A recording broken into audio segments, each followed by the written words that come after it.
Hi guys, this is Mrs. McManus. Welcome to my first ever screencast. I've never done it before, so please bear with me in case I run into any technical difficulties. Some administrative notes. I have adapted a PowerPoint originally given by a teacher named Susan Poger who taught AP Euro in New York.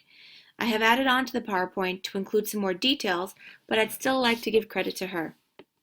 Secondly, I am giving notes based on John Merriman's A History of Modern Europe, 3rd edition. All of the lecture that I am giving was adapted from his research. So let's get started. The Reformation, as we know, divided Europe, especially the Holy Roman Empire, which was made up of many states who had a variety of religious allegiances. In 1555, the Peace of Augsburg had been decided after fighting between German Catholic and Protestant rulers. It said that the religion of each state would be that of its ruler. The Germans stayed at peace for the most part until 1618 when the 30 Years' War broke out, but in the meantime the French were having problems with the Huguenots. The Huguenots revolted against the Catholics, and this led to the Civil War in France. So a word about what France was like before the war began. Francis I was ruler of France from 1515 to 1547. To put this in perspective, aka historical thinking skill of contextualization, write that down. He would have been a contemporary of Henry VIII of England and Holy Roman Emperor Charles V. He was a member of the Valois family. Francis had already reduced the authority of the Catholic Church in France when he settled the Concordat of Bologna in 1516 with Pope Leo X. This gave the French king the control over ecclesiastical appointments. Francis had also extended his power over the nobles by taking away some of their noble privileges. However, he decided to sell high offices in order to try to gain back their loyalty, and clearly for the money that it would bring him. When the money from the nobles wasn't coming in enough, they decided to tax the peasants more. Nobles of higher means generally did pretty well for themselves, demanding more from their tenants, but nobles of lesser means didn't do as well, partially because the rents from their land couldn't keep up with the price hikes. It makes sense then that the price of land went up dramatically. Peasants, wanting to protect their own interests, subdivided the land among male children in order to protect themselves. Some peasants had no choice but to turn to sharecropping. In addition, taxes and tithes did not help their economic plight. In the late 16th century, there were peasant revolts, especially in the Southwest. It's important to start here early on in the 16th century to establish that there were struggles with the French monarchy and the people before the Reformation even fully broke out. When the Reformation did reach France, it did so more under the teachings of Calvin. At the time of Calvin, so we're talking the 1540s and 1550s here, Henry II, Francis I's son, was in power. The Valois monarchy had been fighting on and off with various countries for decades. I don't touch upon this because that's actually really a story for another day. Nonetheless, it's important to at least mention, because the Valois monarchy, in their search for funds to pay for their wars, were reaching out to the nobility. In addition, it's estimated that about 40% of the nobility had begun to follow Calvin by this time. But alas, Henry II died in a jousting tournament while in Spain in 1559. His young son, Francis II, was only 15. And his mother just so happened to be Catherine de' Medici, yes, of the famous Medici family. She served as a regent, pretty much ruling in place of her son, who was much too young to make major decisions. Catherine was supposedly manipulative, but also very smart and very domineering. She wasn't looked upon kindly by some who saw her bloodline as tainted because her family was not royal and they came from a long line of merchants and bankers and so on. So no surprise then, perhaps, that the throne faced challenges from three noble families. These three families each dominated a particular part of France. The strongest of these families were the Guise, who were Catholic and dominated northern and eastern France. Central and southwestern France were influenced by the Bourbon family, who were Huguenot, and the third family was the Montmorency family, also Catholic, who were in the south. P.S. Remember that I generally butcher, especially French names, so I don't know that I'm pronouncing all of these exactly, but just want to point that out. So these families were rivals. A good example of this is that a member of the Huguenot Bourbon family decided that he was going to kidnap the king and remove him from power. King Francis II was married to Mary Stuart, the Queen of Scotland. It just so happened that Mary Stuart was also related to the Guise family, who are one of those three powerful families I just talked about. So when the Guise family found out about this plot, they killed some Bourbons in return. Now Francis II ended up dying, and his 10-year-old brother, Charles IX, took over, of course under his mother's thumb. When Charles IX took over as king, the royal treasury was drained due to wars of previous monarchs. There were three competing families with wide influence. The peasants were unhappy due to the economic crises, and the religious tension between the Huguenots and Catholics was definitely mounting.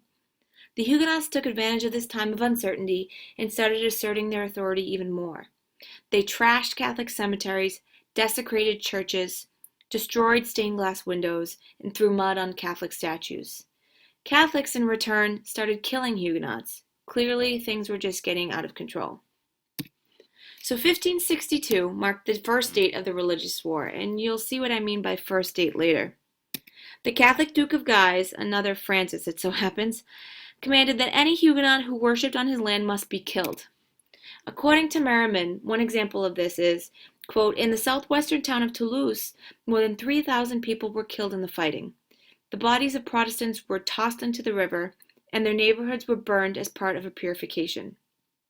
The Huguenots ended up assassinating the Duke of Guise, and this part of the war therefore came to an end upon his death in 1563.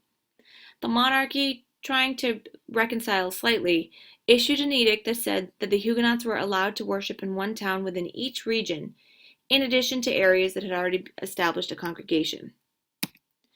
1567 marked the second phase of the religious war, but a shaky peace was decided about 3 years later.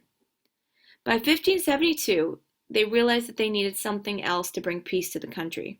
So it was decided that the king's sister, Margaret, who of course was Catholic, would marry a Bourbon Huguenot named Henry of Navarre. They figured that this would bring peace between the two competing religious groups. It was decided that the Huguenots could come to the wedding and meeting in Paris so long as they were unarmed.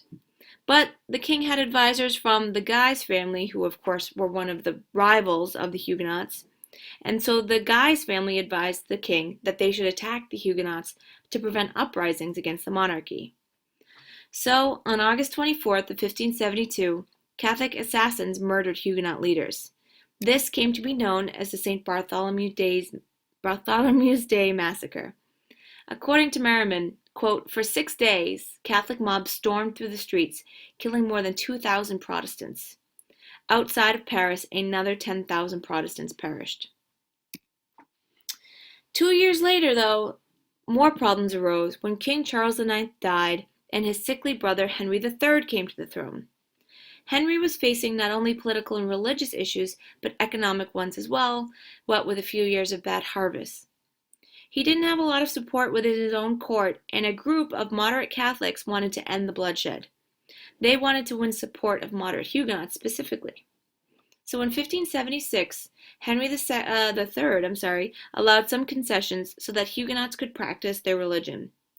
But fanatical Catholics became enraged, and they formed what they would call now a Catholic League. This league was quite large in size and was led by the Duke of Guise, who was one of those three powerful families. He was also financially supported by the King of Spain at the time. But something happened. Again, Henry III's younger brother died, which meant no heir to the throne.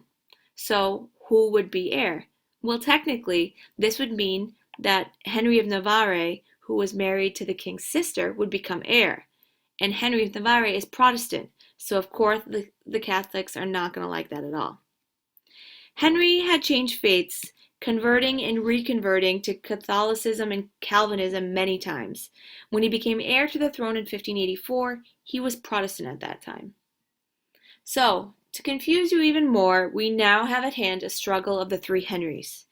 We have Henry III, who's from the Valois family. He's the monarchy, Catholic.